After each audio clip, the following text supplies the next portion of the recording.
También otro familiar, Fausto Canales, hijo de un jornalero que también fue asesinado.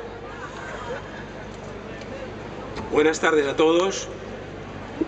Soy hijo de Valerico Canales Jorge y voy a resumir el drama de la desaparición forzada de mi padre.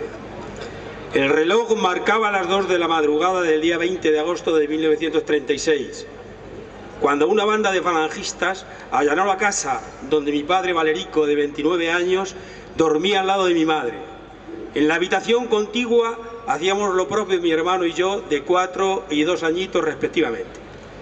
Lo secuestraron y se lo llevaron a punta de pistola a la camioneta que esperaba en la plaza, guiados por cómplices del propio pueblo de Pajares de Adaja, Ávila, en el que no había frente de guerra, porque estuvo en manos de sublevados desde el golpe de Estado contra el gobierno legítimo de la República. Esa ciaga noche, en el mismo momento del secuestro de mi madre, completamente consternada y bañada en lágrimas, toma de la mano a mi hermano y en sus brazos a mí. A la carrera se dirige a casa de sus padres a refugiarse y dar cuenta de lo que está sucediendo. En casa de los abuelos no dan crédito de lo que oyen y el abuelo Rafael se dirige al centro del pueblo con el pretexto de entregar a mi padre la gorra que no se había puesto. Al llegar a la fuente pública, componentes de la banda falangista, acompañados de jóvenes del pueblo de su misma ideología que montan guardia, le hacen volver a su casa bajo amenaza de levantarle la tapa de los sesos. Mi madre no volvió nunca más a pisar nuestra casa, de donde se habían llevado a mi padre, soportando desde ese día el lacerante dolor de la pérdida de su compañero muy querido, y no ha dejado de llorar su recuerdo hasta su fallecimiento a la edad de 99 años. No logró ver recuperados los restos mortales del padre de sus hijos. Igual procedimiento violento empleó la banda falangista para sacar de sus casas a otras 6 personas, entre ellas una mujer, y conducirlas a la misma camioneta que partió rauda hacia el lugar donde fueron vilmente asesinados las 7 personas, en una cuneta de la carretera de Arévalo a Madrigal de las Altas Torres, en el término municipal de Aldeaseca, Ávila, a 25 kilómetros de Pajares.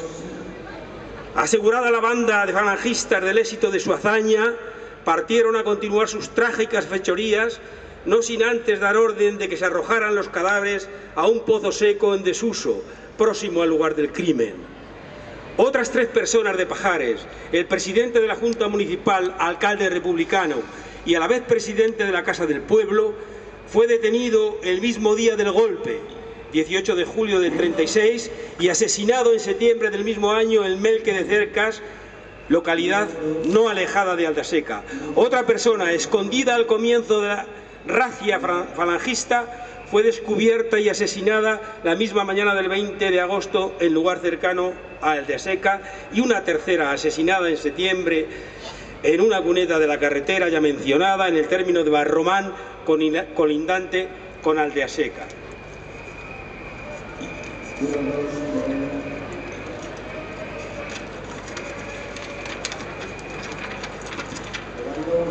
En total, 10 víctimas de Pajares de Adaja pertenecientes a la Casa del Pueblo, 2 comerciantes, un tratante de ganado, un pequeño agricultor, 5 jornaleros y una ama de casa, desaparecidos forzadamente sin dejar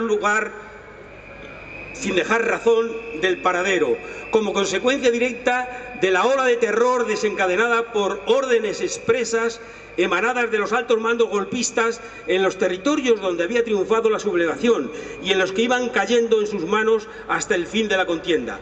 Terror que se prolongó mucho después del triunfo de los sediciosos, presuntos crímenes de lesa humanidad en clara violación de los derechos humanos, por tanto no prescriptibles ni amnistiables.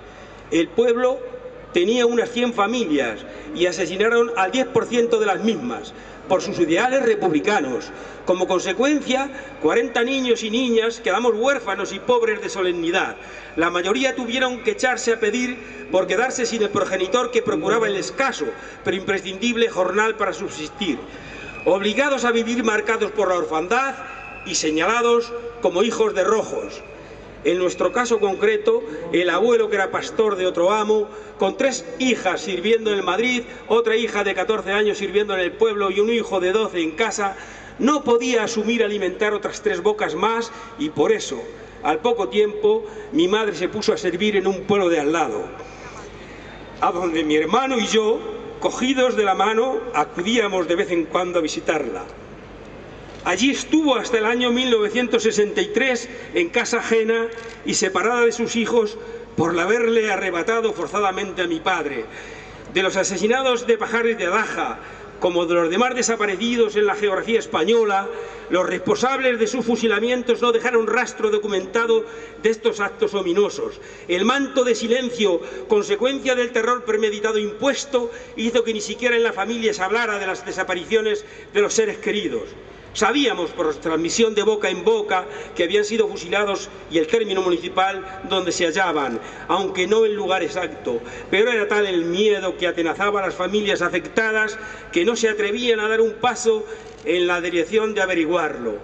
Pasado el tiempo y estando instalado en Madrid a comienzos de abril de 1959, se corre el rumor de que una comitiva oficial designada por el gobierno civil de Ávila ha profanado el 1 de marzo la fosa colectiva de Aldeaseca, exhumando los restos mortales de los asesinados de Pajares y trasladados al abyecto valle de Cuelgamuros, una semana antes de su inauguración, el 1 de abril de dicho año. Por supuesto, sin dar cuenta a los familiares y, por tanto, sin su consentimiento. Puede considerarse el segundo asesinato de mi padre, después del primero hacía ya casi 23 años. Para mayor escarnio, sus restos mortales y los de sus compañeros de infortunio republicanos son depositados en el mismo lugar que sus verdugos, el general golpista Franco y el ideólogo de los falangistas que le asesinaron, José Antonio Primo de Rivera. Todo insoportable. Desde que tengo uso de razón, he sentido en mi corazón la ausencia de mi padre, pero he tenido siempre presente en mi mente el luchar con todas mis fuerzas por rescatar los restos mortales de nuestros familiares de ese fatídico lugar, odiado por nosotros por significar un auténtico centro de tortura psicológica, además construido con aportación muy significativa de mano de obra esclava y prisionera de los golpistas vencedores.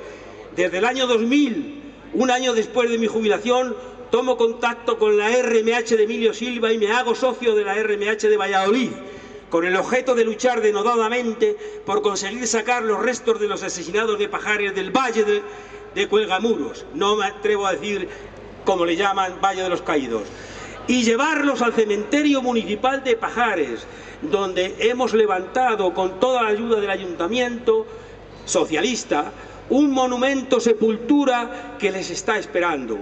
Llevamos 10 años de lucha por sacarlos de allí, pero todavía no lo hemos conseguido. Ninguno de los sucesivos gobiernos de España ha tenido voluntad política para facilitarlo. No hubo juicio ni sentencia. Sigue desaparecido. ¿Hasta cuándo?